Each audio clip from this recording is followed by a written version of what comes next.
Hello Identity5 gamers! Today we're continuing the review of my tourney matches with Team RIPtide in the Identity5 Premier Tournament. So I made a video on this last week when we had our last set, and we were able to win that set, which was pretty awesome. And now we made it all the way to the quarterfinals of the tournament, and that's really awesome. I think that's top 8, I believe. So we made it to the top 8 after winning the first 2 rounds, which is really awesome.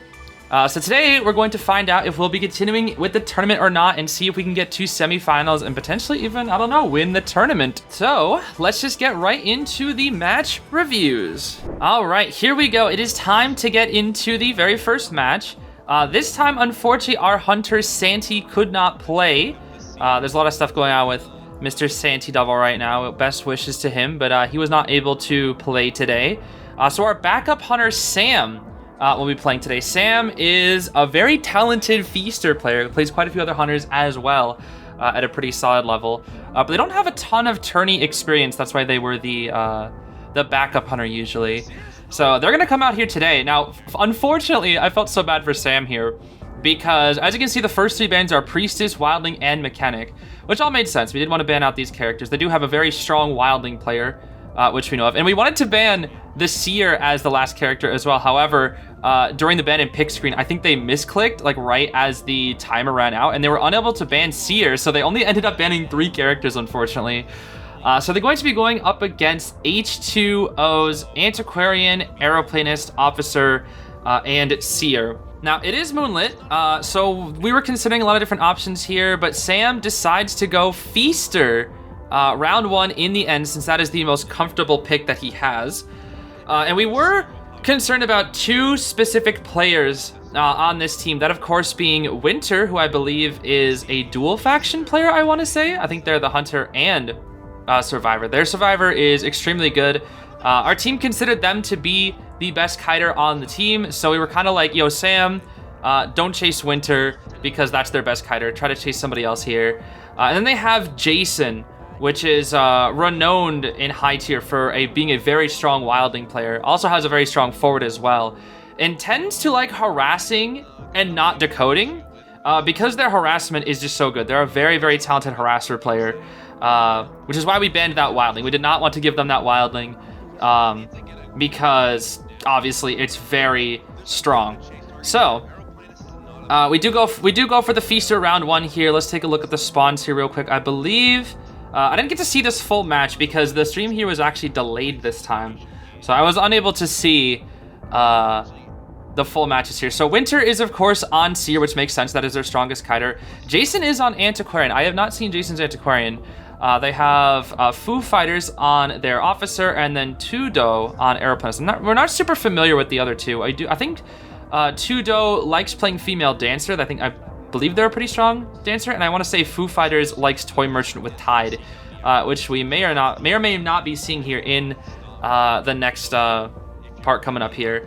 So yeah, Sam, our hunter, is coming out here with the Feaster. I believe they were S-Badge for multiple seasons with Feaster, and it's kind of funny because I believe the team actually, our opposing team, had a good chance of expecting this, because I know Sam has played Feaster on stream multiple times before. So it's no secret that Sam plays a good amount of Feaster, but unfortunately, Feaster into this comp on Moonlit on paper is very tough, but we'll see if Sam can clutch it out here. Now, I'm not gonna spoil anything. Last time people got really upset that I spoiled the results of each match, so I'm not gonna do that this time, but I'm gonna kind of try to break down the reasoning behind our plays and whatnot. Kind of like what I did last time. Okay, so we're getting right into the match now on Moon River Park, no longer Moonlit River Park, and Sam goes straight for the Aeroplanist. Of course, doesn't want to chase Winter because that is their best kiter. We have a Tide trump card, or yeah, not Tide, Detention trump card Patroller on this Feaster here. We have Flywheel Tide, Aeroplanist, Tide Borrowed Officer, and then Borrowed Flywheel on the Seer and Antiquarian. So only 1 Sui, that of course being this Aeroplanist here. And this is actually really good for Sam here at the start, because by chasing the Aeroplanist, they actually lose out on one of their Tide characters here. But again, Aeroplanist is the one character of this group that can actually gain distance We do see the Patroller being used, but, you know, Feaster really doesn't like distance gaining characters. And, of course, when you're up against a team like this, it's going to be a little bit tricky. So we do see the Patroller coming out here. I think that might have been a bit of an impatient tentacle hit, because I know Feasters really like to go for the double hit. But then again, this Aeroplanist does have jetpacks and flywheels, so it might not be the easiest.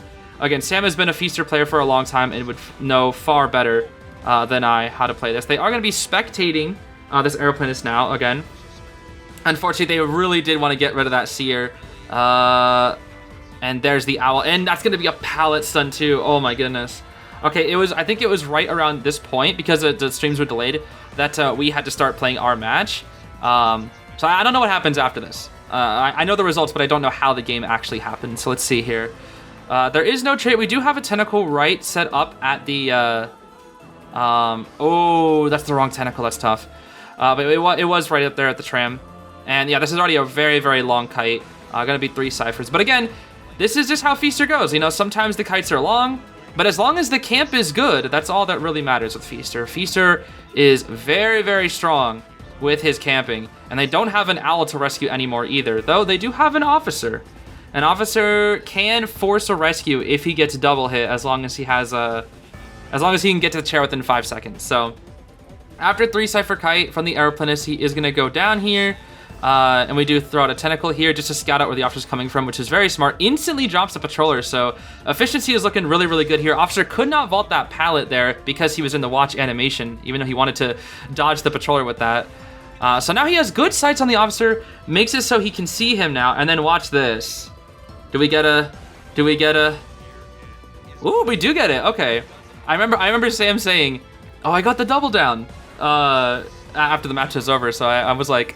I wanted to see how this one went. Good patience on that pallet. Wow, that was really good patience from the Aeroplanist, honestly. And the charge attack will seal the deal there. However, these ciphers are rushing super, super hard here. Does the Antiquarian come in at all? I almost wonder. Jason is a really talented harasser player, so I want to see if that Anti's coming in. It doesn't look like it. Or are they going to sell? They're still working on ciphers. Oh, wait, are they just going to self-heal the Officer and then use a pocket watch and have Officer rescue again? They actually might just do that because Officer can just force the rescue. Huh. Interesting. Yeah, he gets up. Oh, he won't make that rescue. Yeah, he's running away. Okay. So, yeah, the side they just decided, let's just sell the Aeroplanist and play it safe in round 1. Which honestly makes sense. I mean, when you go to rescue against a Feaster... that's when he's at his, you know, his height of his gameplay, because he is a camping hunter and not a chasing hunter. So the Cypher is primed here.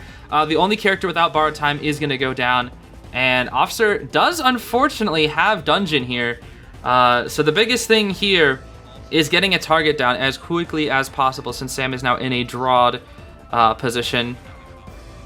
Doesn't get that tentacle, unfortunately, and goes for the TP end game here. And yeah, now we're up against Winter here. Look at that. Dodge that tentacle like it was nothing, dude.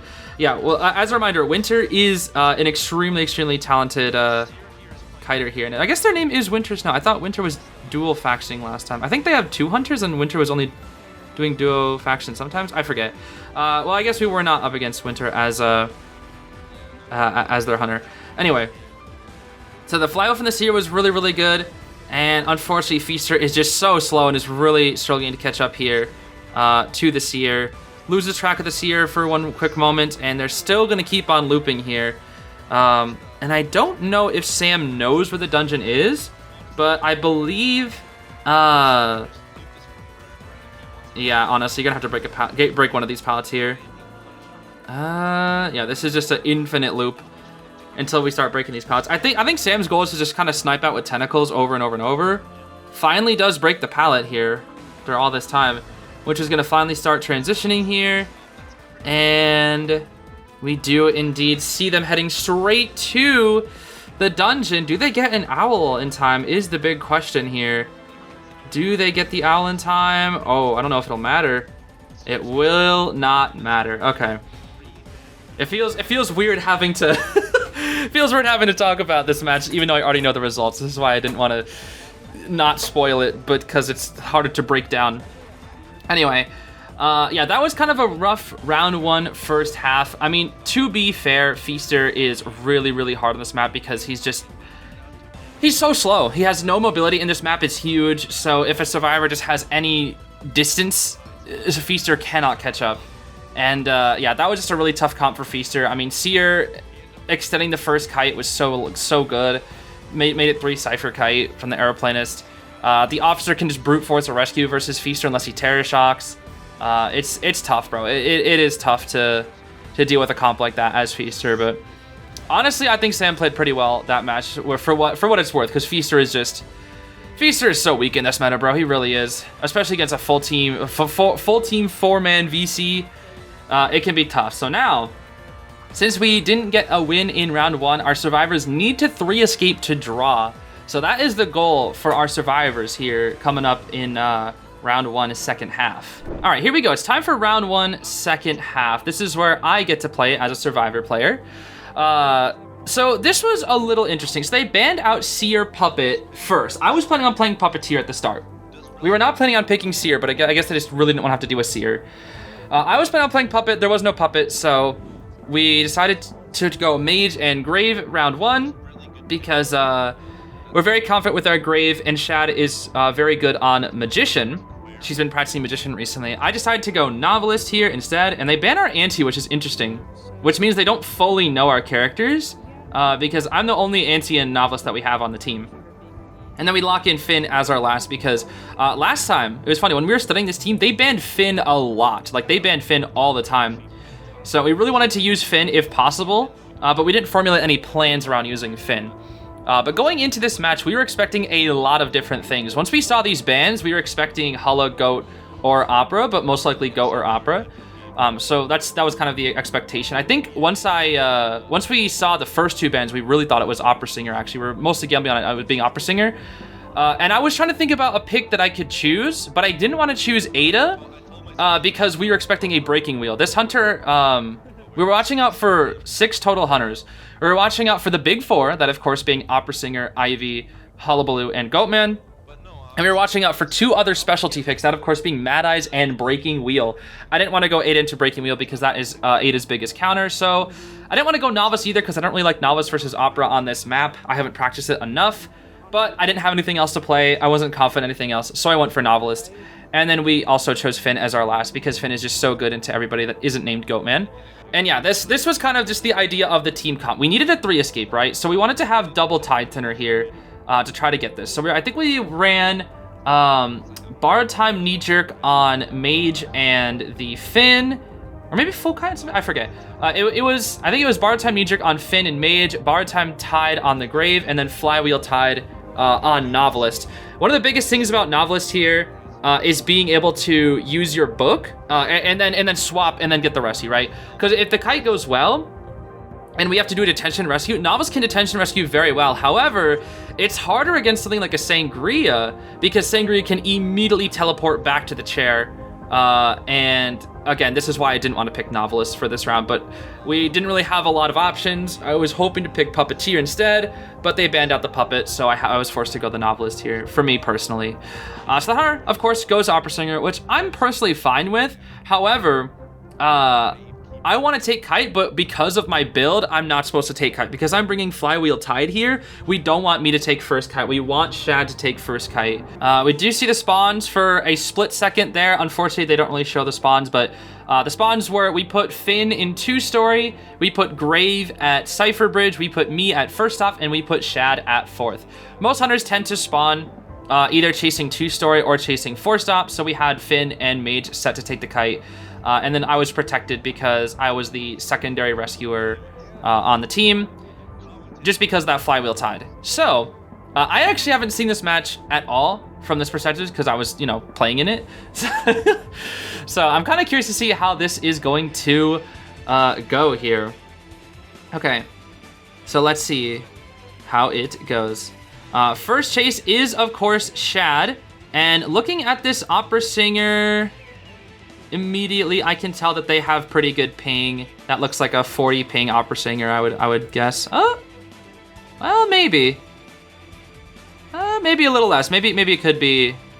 It might actually be 70. I don't know. We see a really good wand use from Shad right at the start. That was really, really good. Did already use up her pallet vault, though, unfortunately, which is not the best, because now we're kind of stuck here, not being able to get any distance. We do use a second wand here, but a little bit too obvious going straight to that pallet. Does kind of make sense, though. Yeah, this can be a tough area versus Opera for sure. And I believe... oh, that's tough, yeah. I remember Shad saying, oh, I messed up. That's tough, yeah. So that's a decently long first kite against Opera for the start. Like in tournaments, this is a very standard kite versus Opera. It's just a little unfortunate that Shad could not force out the blink, but you know, Opera is pretty strong at 4-stop, so it does kind of make sense here. And then next up, Mim has to get the rescue here. Mim is trying to buy as much time as possible, and Mim's Gravekeeper is very, very good. So they do a very good job of stalling out here for time. Really just tight kiting around those little areas. And I want to see this rescue. Beautiful. That was so good. Yeah, Mim is very patient when it comes to rescues. But unfortunately, the one big issue about Gravekeeper versus Opera is that Grave is very weak to getting double downed. And since that is a very strong chair, there's not really much to rebound with. The Grave does unfortunately get double downed there. And yeah, Shad is in position to try to get a good rebound here if she can rocket it out, but has to deal with Blink first. And look at that Blink, bro. That's how you tell that's an experienced hunter, bro. That was a beautiful Blink from the hunter, honestly. I gotta give kudos. That was just such a good Blink. So next up, unfortunately, we need to save the tide. So I'm across the map. I just finished Godkite, right? That's the first Cypher. And Mimi finished their Cypher as well. I'm going to go to Cypher Bridge, which again, this is not really ideal because Nahlis is not a very good character to finish up Cyphers because he has a -10 decoding debuff when he has to finish up Cyphers.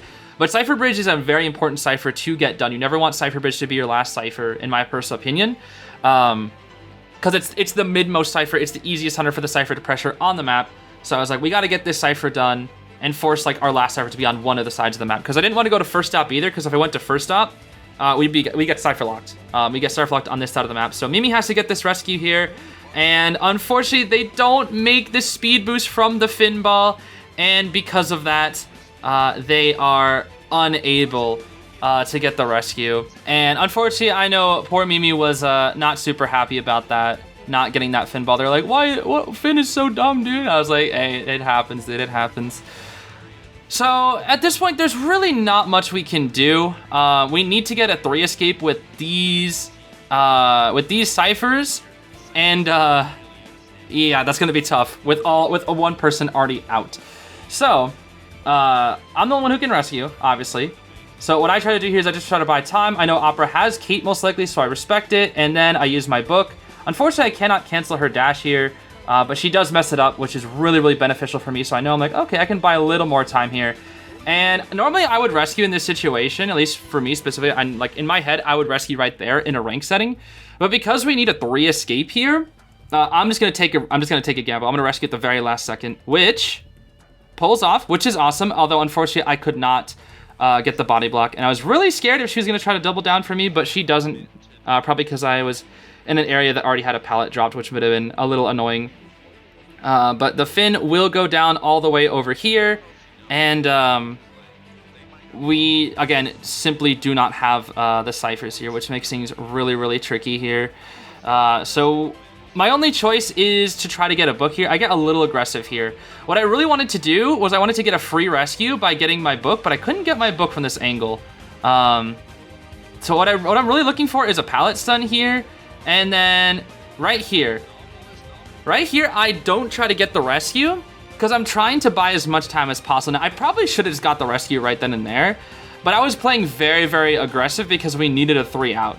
I would never have done this if it was a regular rank game, but I'm playing as aggressive as possible here because what I want to do is I want to be able to swap, get the rescue, and then potentially be able to like pallet stun for Mimi, right? That's my goal because I don't want to just like get the easy rescue. I want to buy time because if I don't, and she gets us, boom, we're just cooked. So I'm trying to buy as much time here as possible. I have my book. However, she's respecting the book a lot. I tap a cipher because of my mind as well. But it's this is the issue, right? If I use my book to swap with her, the Opera has her teleport ready and she can immediately teleport back to the chair. And unfortunately, I was like, okay, I'll just have to try to go for a crazy chair hit. That's all we can really do.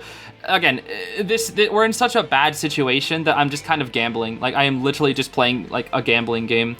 So that's my plan. I'm like, okay, it's time to swap here. We go for the swap. I was expecting a TP, but she just dashes and doesn't swing at the chair, unfortunately. I get a bit of a lucky pallet stun right there, charge up a little bit of my book, try to stall it out right here, and she does a very good red light trick against me. And fun fact, I didn't make that vault because I did not have muscle memory. I didn't have muscle memory. I took off muscle memory. I think I would have had it because that was my first vault.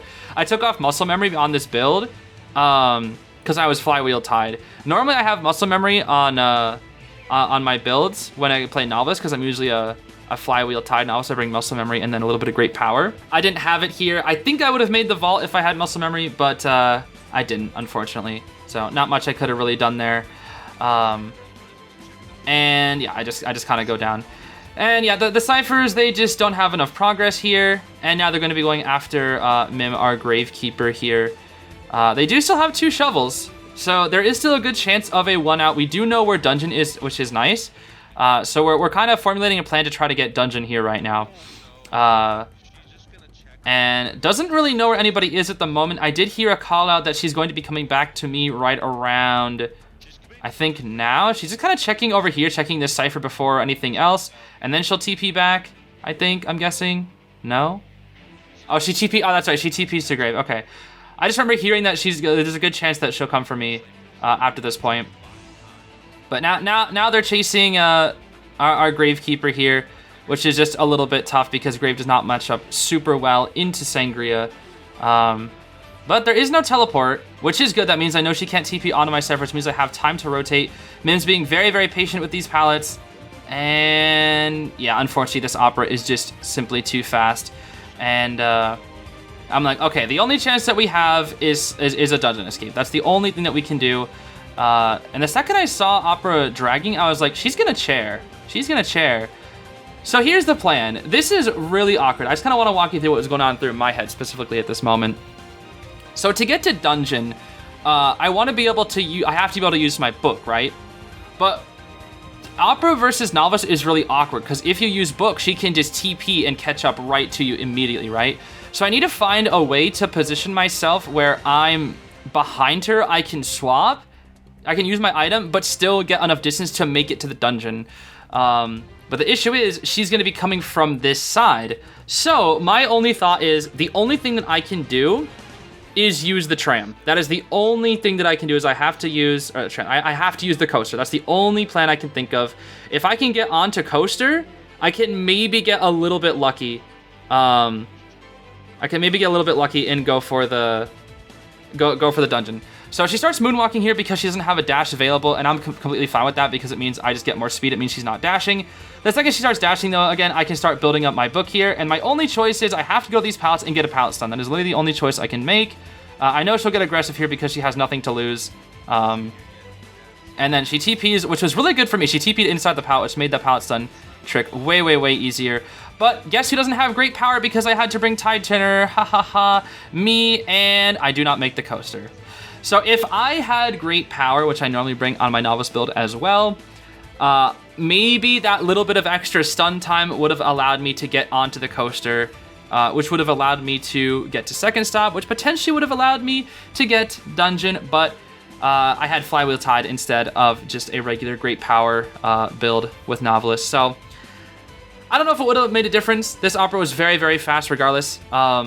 I think maybe there could have been a bit of a build diff, but I was just barely not able to make the coaster, and it ends up being a 4K for round 1. So unfortunately, we are not off to the best start in the tournament. All right, moving on to round 2. You're probably a little bit confused as to what you're seeing on your screen right now. Well, if you know Shadling Pie, you would know that she is a Mind's Eye fan. She is like the person in the community that is like the representative of Mind's Eye. She loves Mind's Eye. She loves playing Mind's Eye.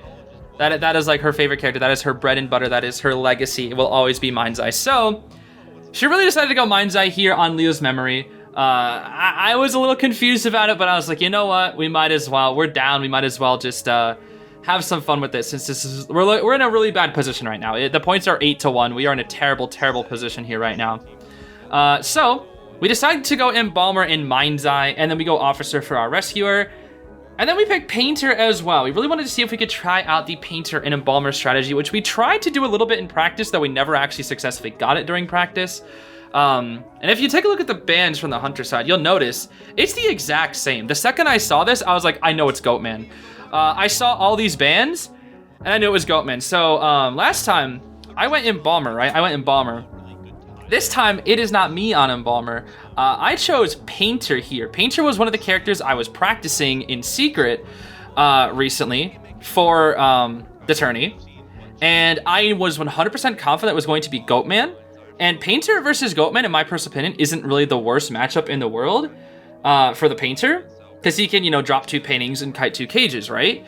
That's good. As long as the Cypher Rush is good, you can drop 2 paintings. Well, I also know that a lot of hunters don't know how to deal with Painter versus Goatman. I was like, okay, Painter versus Goatman NEU, I feel like Painter has a huge advantage because when I played Goatman in ranks one time, I was up against this Painter and he like 3 Cypher kited me because I didn't know how to counterplay him with Goatman specifically. And I was like, okay, if they're gonna go Goatman, what if I do that exact same thing? What if I do this Painter that I've been practicing and see if it'll work? So I chose to go Painter here instead of Antiquarian, which we were thinking I could go Antiquarian here instead. But I decided to put my practice to the test and go Painter here. But we don't know. I was like, oh, is it going to be Goatman? We were expecting, because we banned out Hullabaloo. They don't have Opera Singer, of course.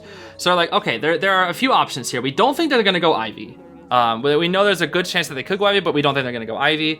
And even if then, I do know how to get Painter paintings by not looking at Ivy. I've seen Kazuneko do it before. You are actually able to get the hunter's image without having to look at their face and accumulate corruption. So I do actually know how to do that. But they do, of course, go Goatman, which I personally was fine with because I chose Painter specifically because I had a good feeling they were going to go Goatman. After I see all these tank bans, like you ban 4 tanks, like that's it's writing on the wall. That's Goatman, right? That is just 100% going to be Goatman. And with this comp, outside of Mind's Eye, this actually isn't terrible into Goatman. Embalmer is used in tournaments versus Goatman. Painter is a bit niche. Mind's Eye is obviously garbage, but Chad loves Mind's Eye, so we had to rep it. And then we have Mim, of course, on our Officer, which is just a really, really strong rescuer in round 1 and round 2 and just all the time. So Goatman spawns to the right. We figure they're going to chase Mimi first. I'm telling Mimi at this point, hey, if you get the chance, the Goatman's likely going to try to chase you first. If you get the chance, try to get my image at least. So if we have to do some Painter play, I can get rescued with the coffin. Although I don't know if they were able to actually get my image in this match because they kind of had to run upstairs immediately. So I don't even know if they got my image in this match. And we also had to be concerned of, hey, if the teleports onto Yushat, he's likely going to have peepers, so we'll just expect that. We were expecting peepers for this, but I was also ready for a potential excitement just for me, just because, you know, you never really know, bro. You never really know. So it looks like they actually did swap their hunters, which I actually didn't even notice that they swapped hunters, which is pretty interesting. But, you know, we had Opera round 1. We banned the Hulla. You get the goat. If we banned the goat, we'd get the Hulla. We didn't want to fight Hullabaloo. Like, we don't really have a good matchup into Hullabaloo. We haven't really practiced against a good Hullabaloo, but we've practiced a little bit against Goatman. So our team is a little bit more confident going up against a Goatman here. So it's time for round 2, first half, with our tournament lives on the line because we are currently a lot of points down right now. Of course, Goatman is rocking the awesome S tier skin, Dark Cloud. Such a good skin for Goatman. We have full kite Mind's Eye, full kite Embalmer, Flywheel borrowed Painter, and Tide borrowed on the Officer. So Goatman does start off chasing our Embalmer here. However, they instantly leave and decide to chase me, which I was honestly a little happy about. I was like, okay, I have practiced versus Santi's Goatman in Shack so much. I'm confident. I am very confident I can do this. I see the Goatman, this cage is very mediocre, and I'm like, okay, I can work with this. This cage is really not the best. I start breaking it, realizing, okay, he's gonna come on over. That's 1 cage kited out. This is already a good kite because I've already kited a single cage, right? Against a Goatman, typically, this is good. I start hugging this pallet, I teleport because I know he's gonna come back, and I'm able to break the 2nd cage. Already at this point, this is a really good kite because I have kited 2 cages, and the Goatman has, like, no energy. If this is a tournament setting, the Cyphers would be way further along. I'm our Cypher is actually really bad. But when you kite, if you kite 3 cages versus Goatman in a tournament, that is considered a good kite. So far, I'm like, okay, this is actually off to a good start, and I have my painting ready too. The Goatman's trying to do this trick, so I know he's gonna come through, but I unfortunately was not able to react quick enough or get my painting down quick enough. So at this point, I know he has no energy, so I can kind of just hug this area and get my free painting out here. And then this is where I mess up, unfortunately, because I know he's gonna wait for energy here. I do a really stupid flywheel. So what this flywheel was I thought, because I was thinking, okay, we're up against a really good hunter. I expected the Goatman to use backdash instant cage. That's why I flywheeled. And the second I saw him use a move, I flywheeled. Obviously, my flywheel was like dummy late because my reaction time is trash. But I thought he was gonna backdash, cancel backdash, or backdash cage, cancel backdash with a swing, and then instantly kill me. That's why I flywheeled there. But it made me look like a bot instead of like, oh, why are you flywheeling Goatman, you know, basic chip attack. Like, that was just really stupid. But that was what was in my head. I knew a backdash was coming here. He has to respect the painting, though. Honestly, I don't know how he didn't look at the painting, by the way. Like, when I play Hunter, look at this, ready? It's in his field of vision, but he doesn't see it. I was so surprised when he didn't. I was like, I saw him kept moving. I was like, how is he not looking at my painting? What the heck? Because if this is me as the hunter, I'm seeing that painting every second, but he's clearly looking at it. I don't know if the cage counts as it being blocked, but he's clearly looking at the painting. Doesn't count, doesn't register. But if I even see the corner of the painting is when I'm playing hunter, boom, I get visibility in it. So I do what all good painters do, and I kind of kite on top of my painting as much as I can. I try to keep teleporting back into my painting. I do get a few lucky hits there, and my painting does kite out the cage for me, which is super, super nice, and I start working on the next one. The pallet is still here. I'm expecting a cage here sometime soon, but unfortunately, I'm unable to react in time. So I did end up kiting around 5 cages, which is pretty good. The Cypher Rush is fine, but not the best, honestly. I feel like it could have been a little bit better. But we did also have to rotate the Goatman, so that kind of made sense. So we're actually not in a bad position here right now. We're not in a bad position because we have a painter on chair. I actually didn't have snooze on this build because I knew it was going to be Goatman. I wanted muscle memory this time because I was like, last time I got screwed over by having no muscle memory. This time I really want to have muscle memory because it's going to be Goatman. And if it's Goatman with peepers, I need that muscle memory to get some really fast vaults sometimes. So Mimi does a really good rescue here, buys as much time as they possibly can without the Goatman doing too much pressure. And I knew a backdash was coming here, but I was like, okay, there's not really much that I can do about it.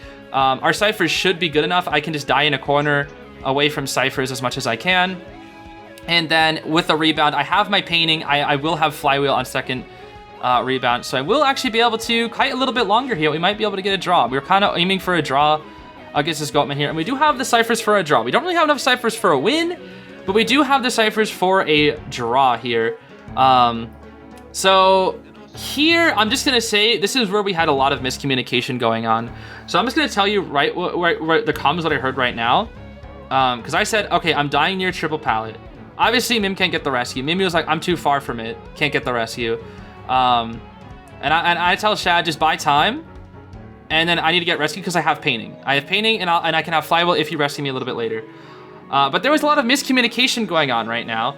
And then he swaps to abnormal, which really hurts our Cypher Rush. As you can see, we had 80, 70, and like 50, 60 or whatever that was at. So we lost pretty much a whole Cypher right there, which really, really hurt.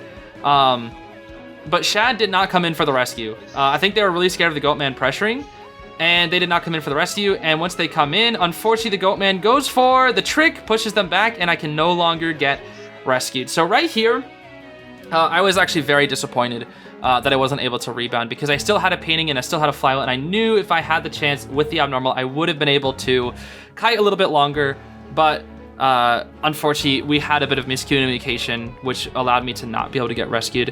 And I really do think that sealed the deal for this match, which was really unfortunate. But it is what it is. There's not really much that Shad can do as a Mind's Eye versus Goatman. That's one of the worst matchups in the game is Mind's Eye versus Goatman. So there really wasn't much we could do there. And I'm unfortunately uneliminated from the match. And now he gets a hit onto Shad here. And Shad has to do everything that she can with poor little Mind's Eye, dude. Oh, Mind's Eye, bro. And he does the double cage. Beautiful flywheel from Shad, honestly. I haven't even seen this part of the match. That was a beautiful flywheel from Shad. But unfortunately, there's really not much he can do against the Goatman, bro. Goatman is just so freaking broken. And yeah. So we do have no BT on Shad, which does make things a little trickier. And unfortunately, after this, I accidentally just quit the match because I was like a little disappointed. I was like, man, I could have rebounded, bro. So I quit the match. Unfortunately, I should have pressed spectate, but I just misclicked because of like muscle memory. But I really should have spectated to like continue watching. So I actually don't know what happens here. But it looks like he's gonna try to set up for a double cage trick. Yep, double cage. Goes toward Mim, our officer here, and which is good. They still have a watch. They can still, you know, use the watch to not get fully pressured here. But the Goatman has so many cages at this point. He knows exactly where Shad is. And there's really not too much that they can do, especially since Shad does have Basin here. Basin is here. No Flywheel is available.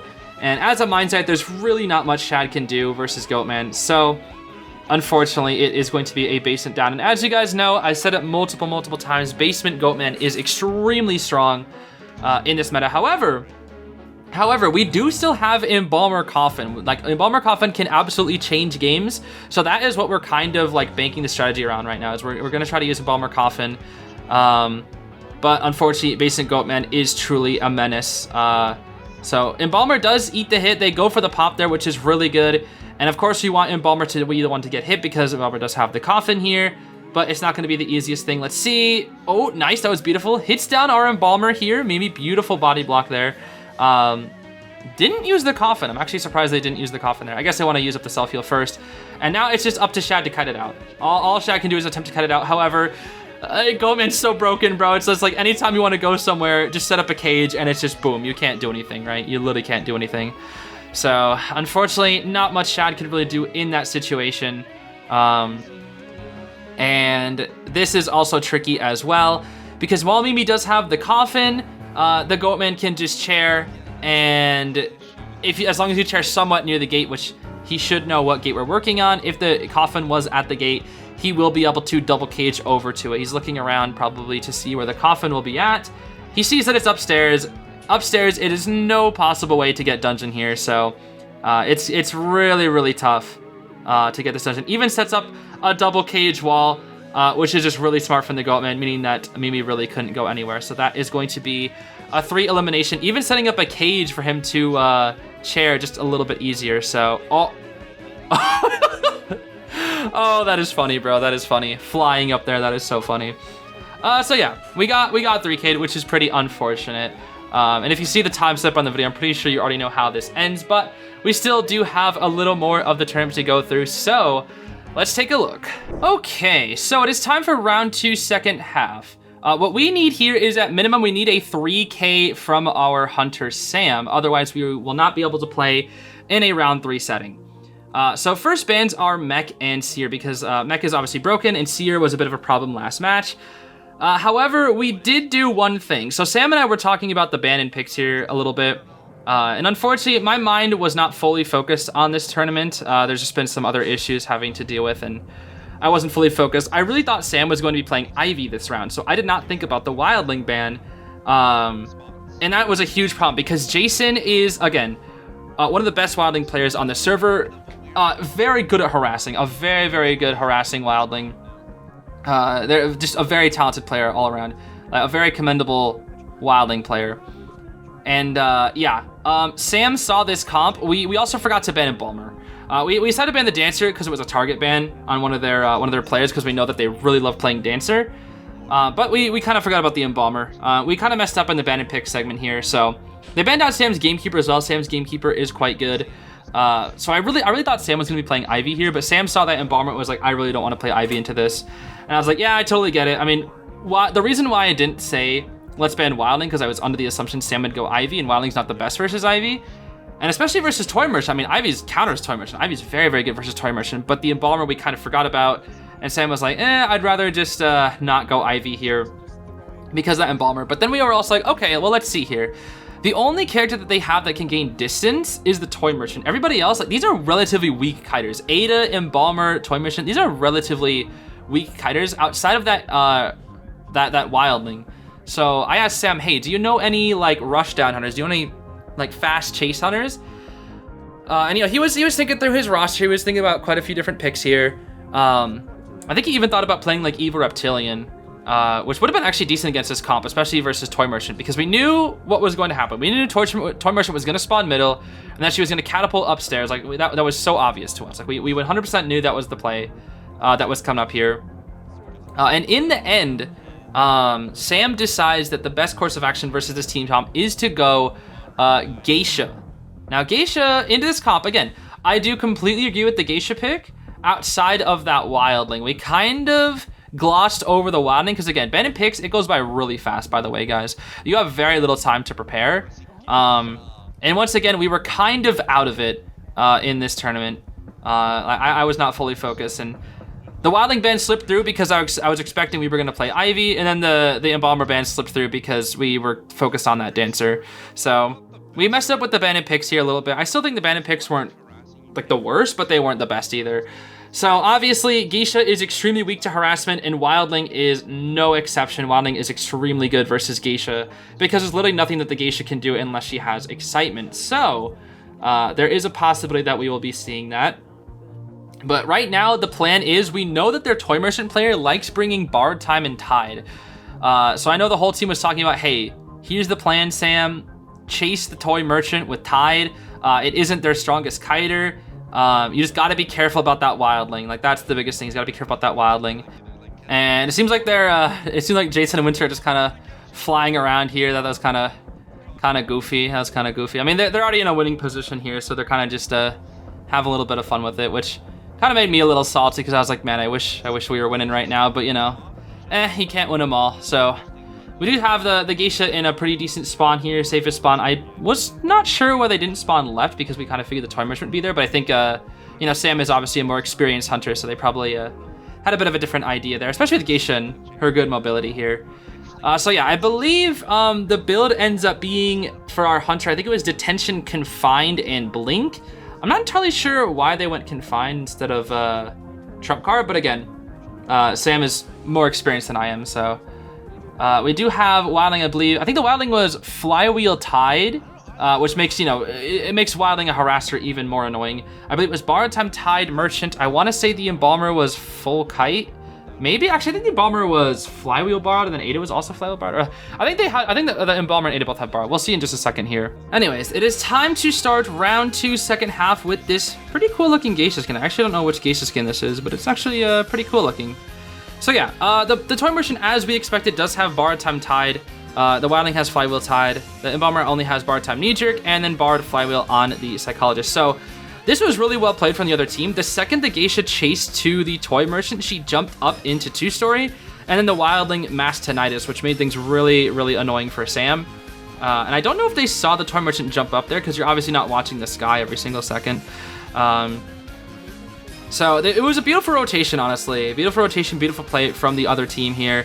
But Sam has caught on. Sam's like, no, something's not right here. I know this Toy Merchant only has one area to go, so I'm gonna chase right here, which was really smart from Sam, honestly. I was really impressed that Sam was able to still commit to finding that Toy Merchant, because if it was me, I feel like there's a good chance I would have not been able to commit to this Toy Merchant. So this is good. Again, Toy Merchant's not a very strong kiter, and especially versus Geisha, it's really not the best. However, she still has a catapult, and because Sam took a while to find the Toy Merchant due to the Wildling mashing Tinnitus and her doing a very early catapult, she does have her glider back up, which means she gets a lot of distance, but at the same time, we can catch up with our Geisha here, because Geisha has so much good mobility. And then this was our big issue here. The Wildling finally came in. So we knew this is exactly how Jason plays. Jason plays like this in their previous matches. What we always expected, we knew this was going to happen. What Jason the Wildling always does is they always get off their Cypher to harass, like at 5 Cyphers. They literally always do it, because Wildling is like a decent harasser, and if you're a weak character harassment, you know, Geisha, it makes sense. So they got off their Cypher pretty much immediately to help support this Toy Merchant, because Toy Merchant, you know, not really the best kiter on her own. Toy Merchant does a very good cancel of the dash there, and then Jason tries to go for a pushback, but Sam is really really good there, and really good by predicting that it would come in through. That was really, really good intuition there. And then watch this. Look at this. Ready? Oh, man. The entire RIPtide team cheered, bro. We were all like, how is he going to deal with the Wildling? How's he going to deal with the Wildling? And then goes to that beautiful blink trick to avoid the Wildling. We were all cheering so loud, bro. Oh, man, that was such a good play. So in this position, we're like, okay, this isn't bad. You can still 3K this. It's looking more like a draw from this position, especially since that dash missed up. I said, oh man, that's a scam. Because all the other Geishas in rank, you know, it'll work for them, but you know, never when it's like beneficial for me or my team, it seems. So Sam tries to go for a bit of a gambling play here. Knows that, you know, he's in a draw position. Let me see if I can Terror Shock the Wildling, but the Wildling was very brave, just going for that rescue there. And then gonna try to go for the Wildling, maybe to get a little bit of a hit here, but a bit of an overshot in the Butterfly, and not much you can do when the Wildling gets back on his boar. So the Tormarch is gonna die right around here out into the open area.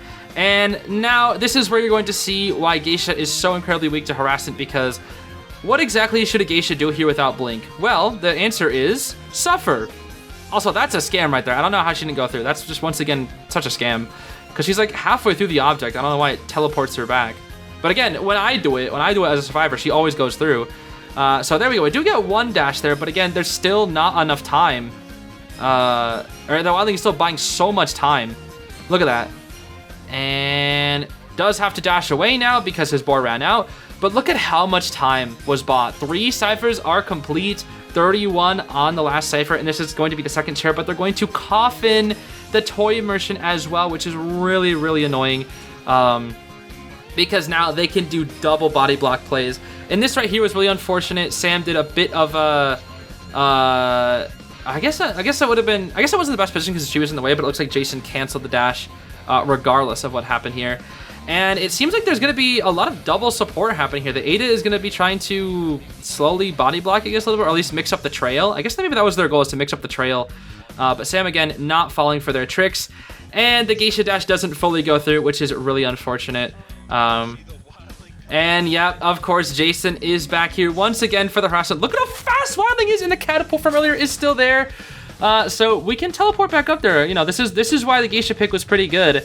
However, the damage, it seems like it's already been done because the ciphers are moving really, really quick, and we really need to get this down as quickly as possible. But Jason is back here once again to body block, which just makes things really tough. We go for a gamble blink, doesn't work, unfortunately, and the cipher is nearly primed. And we go for a hit right here, but it is primed nearly at the perfect time. And now we have to chase down this toy merchant here, which just makes things really, really tricky because, again, Sam does need a 3 elimination for us to continue in the tournament. We're just unfortunately unable to, you know, give him a bit of an easier time with our survivors. And then now going to be chasing the psychologist here, but a beautiful, beautiful flywheel here. And I actually haven't even seen the end of this. I did hear about it through voice comms, but I did not see it at all. So yeah, it's gonna take just a crazy comeback here, but they already have a gate open. All they need is a draw, and they do have 2 people in position for this draw. However, to my knowledge, I believe the other team does get a little bit greedy here. We chair all the way here. Never mind, we struggle free. We struggle free right here. That is so unfortunate. Yeah, so the struggle free. I mean, Sam had to chair here. That was really the only choice. So we swing to down the Ada, and then they still keep getting greedy. All they need is a draw, but they still keep getting greedy. So Sam's like, okay, if you guys are gonna get greedy, I'll just take advantage of that. You know, I'll just take advantage of that. So the Embalmer could crawl out, but that's 3 people down. If he's somehow able to get all 3 of these people out, there's a chance. But there's the Embalmer out. The other gate is open. And, well, unfortunately, because there are too many people, it is going to be a 3 escape. So, that is the end of our tournament run. We got 4K'd, 1K, and then we got 3 escape and 1K. So, unfortunately, in the end, we were defeated and absolutely destroyed. We lost by a very huge margin. We had 3 points to, like, what? I want to say 14. It was like 14-3 or something. It was tough. It was tough. We lost in a 2-round fashion, which was pretty unfortunate. Honestly, pretty unfortunate. So our tournament run does end there. So unfortunately, that is, like I said, the end of our tournament run. But it was very, very fun. I feel like I learned a lot. getting to play in more tournaments for more experience in this game, I just feel like is really, really fun. I'm really happy that Shad gave me the opportunity to join RIPtide here and, you know, play alongside them. It was really fun to play alongside Shad, Mim, Mimi, Santi, Sam, and even Audra, who was coaching us as well. It was really fun to play alongside the entire team. You know, I really want more tournament experience because tournaments are just so much fun to play in, and I feel like, especially as somebody who does a lot of commentary for tournaments, I feel like I should play in more tournaments just so I can have that sort of experience to be able to relate the feeling. But, you know, I'm a little disappointed with the results this time, unfortunately. I mean, our survivors definitely need work on RIPtide, definitely. I mean, we played well. I just think we made a lot of mistakes. Santi was definitely the carry of RIPtide. Santi was definitely what got us the win last time. But if we want to win like more stuff in the future, we're gonna need a lot more practice. But honestly, I really had fun with the team, and I think at the end of the day, that is really, really important to have fun. And honestly, it's been a huge pleasure playing with RIPtide. They're all such kind and welcoming people, and they're very forgiving of all the mistakes. You know, anytime I make a mistake or anytime anybody else makes a mistake, we're always very forgiving and very kind to each other, which I really appreciate that, as opposed to like a team that's very rude when you mess up, you know. So they all understand that mistakes happen and whatnot. So I'm really grateful to play alongside such a kind team. And big shout outs to the tournament runners as well at the IDV Premier Tourney. You know, Lalzi has done a great job running the tournament alongside their staff. And Kazu, shout outs to you, who was reffing our games. It was so much fun having you as our ref because they were just quite the personality in our little VC when we were playing our matches. And they were so much fun. So huge shout outs to them as well. But yeah, that is going to be the end of our tournament run. Sorry that we couldn't go farther, everybody. I really wanted to play more. I practiced really, really hard, but unfortunately, that is going to be the end. But maybe we'll get to play again someday. Who knows? Maybe this won't be the end. I won't be able to play in the upcoming SSM tournament. There's a summer tournament that's coming up here that's going to be pretty big, but I will be commentating for it, which I'm very excited for. So hopefully you'll be able to see me a little bit in that as well. And there should be another for fun tournament that should be coming up here as well soon, and also just IJL and IVL on top of that. So there's a lot of tournament stuff coming up here soon. But for my tournament run specifically, this is where it ends for now. But yeah, I hope you enjoyed watching these tournament videos. I hope you enjoyed the little bit of a breakdown there. I had a lot of fun playing. I really hope I get to play in tournaments again. Yeah, I think that's all I really have to say. And just big thanks to everybody on RIPtide for being such an awesome team. I really appreciate getting to play alongside you guys. It was so much fun. And, you know, GG's the other team as well. H2 was super strong. Good stuff to them as well. They were just absolutely insane. So yeah, that's all for today. Thanks for watching, everybody. I hope you have a great rest of your day. Bye-bye.